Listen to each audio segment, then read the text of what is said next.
تو پھر وضو کی حالت میں پہننا پڑے گا، تب مسح کر سکتے ہیں، ورنہ نہیں کر سکتے۔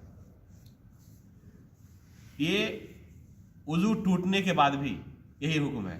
مان لیجیے کہ ابھی آپ نے وضو کیا تھا اور آپ کو وضو ٹوٹ گیا، حمام جانا پڑا پیشاب پاخانے کے لیے اور وضو ٹوٹ گیا، تو پھر آپ وضو کریں گے۔ اس وقت اس موزے کو کھولنا ضروری نہیں ہے، اسی موزے پر مسح کر سکتے ہیں دائیں ہاتھ سے، ٹھیک ہے جی، دونوں میں، دونوں پیر میں۔